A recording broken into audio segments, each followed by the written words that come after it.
ದರ್ಶನ್ ಮತ್ತು ಸುದೀಪ್ ಅಭಿಮಾನಿಗಳ ಮಧ್ಯೆ ವರ್ಷಗಳಿಂದಲೂ ಫ್ಯಾನ್ಸ್ ವಾರ್ ನಡೀತಲೇ ಇದೆ. ಆದರೆ ಸುದೀಪ್ ಇದಕ್ಕೆಲ್ಲ ಹೆಚ್ಚು ಪ್ರತಿಕ್ರಿಯೆ ನೀಡ್ತಿರಲಿಲ್ಲ. ಆದರೆ ತಮ್ಮ ಸಿನಿಮಾಕ್ಕೆ ಬೆದರಿಕೆಗಳು ಬಂದಾಗ ಪರೋಕ್ಷವಾಗಿ ಸುದೀಪ್ ಅವರು ಎಚ್ಚರಿಕೆ ನೀಡಿದ್ದಾರೆ. ಸುದೀಪ್ ಅವರ ಸಣ್ಣ ಹೇಳಿಕೆಯನ್ನೇ ದೊಡ್ಡದು ಮಾಡಿ ಇದೀಗ ಫ್ಯಾನ್ಸ್ಗಳ ಜೊತೆಗೆ ದರ್ಶನ್ ಆಪ್ತರು ಸಹ ಅಖಾಡಕ್ಕೆ ಇಳಿದಿದ್ದು ಫ್ಯಾನ್ಸ್ ವಾರ್ ಬೆಂಕಿಗೆ ತುಪ್ಪ ಸುರಿದಿದ್ದಾರೆ. ಇನ್ನು ದರ್ಶನ್ ಅವರ ಪರಮಾಪ್ತ ಧನ್ವೀರ್ ಗೌಡ, ಕಾಡಿನಲ್ಲಿ ಸಾಕಷ್ಟು ಪ್ರಾಣಿಗಳಿರ್ತವೆ, ಆದರೆ ಸಿಂಹ ಮಾತ್ರವೇ ಕಾಡಿನ ರಾಜ ಎಂದು ಪೋಸ್ಟ್ ಹಂಚಿಕೊಂಡಿದ್ರು. ಧನ್ವೀರ್ ಅವರ ಈ ಪೋಸ್ಟ್ ಸುದೀಪ್ ಅವರ ಬಗ್ಗೆ ಎಂಬುದು ಎಂತವರಿಗೂ ಕೂಡ ಅರ್ಥವಾಗ್ತಿತ್ತು.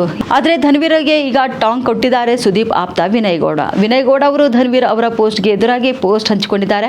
ಕಾಡಿನ ರಾಜ್ಯ ಸಿಂಹ ಎಂಬುದು ಗೊತ್ತಾದ್ರೆ ಆ ಸಿಂಹ ಸುದೀಪ್ ಎಂದಿದ್ದಾರೆ. ಆ ಮೂಲಕ ದರ್ಶನನ ಸಿಂಹ ಹೊಂದಿದ ಧನ್ವೀರ್ಗೆ ನೇರವಾಗಿ ಕೌಂಟರ್ ಕೊಟ್ಟಿದ್ದಾರೆ ವಿನಯ್ ಗೌಡ ಅವರು. ಆ ಮೂಲಕ ಸುದೀಪ್ ಪರವಾಗಿ ನಿಂತಿದ್ದಾರೆ ವಿನಯ್ ಗೌಡ. ಅಸಲಿಗೆ ವಿನಯ್ ಗೌಡ ಅವರು ದರ್ಶನ್ ನಟಿಸಿರುವ ಡೆವಿಲ್ ಸಿನಿಮಾದಲ್ಲಿ ನಟಿಸಿದ್ರು. ಆದರೆ ಸಿನಿಮಾದ ಪ್ರಚಾರಕ್ಕೆ ಅವರು ಹೋಗಿರಲಿಲ್ಲ. ಚಿತ್ರತಂಡದ ಜೊತೆಗೆ ವಿಶೇಷವಾಗಿ ದರ್ಶನ್ ಜೊತೆಗಿನ ಮನಸ್ತಾಪವೇ ಇದಕ್ಕೆ ಕಾರಣ ಎಂಬ ಮಾತುಗಳು ಸಹ ಅಲ್ಲಲ್ಲಿ ಕೇಳಿ ಬಂದಿತ್ತು. ಆದರೆ ಖಾಸಗಿ ಕಾರಣಕ್ಕಾಗಿ ತಾವು ಪ್ರಚಾರಕ್ಕೆ ಹೋಗಿಲ್ಲ ಎಂದು ವಿನಯ್ ಹೇಳಿಕೊಂಡಿದ್ರು.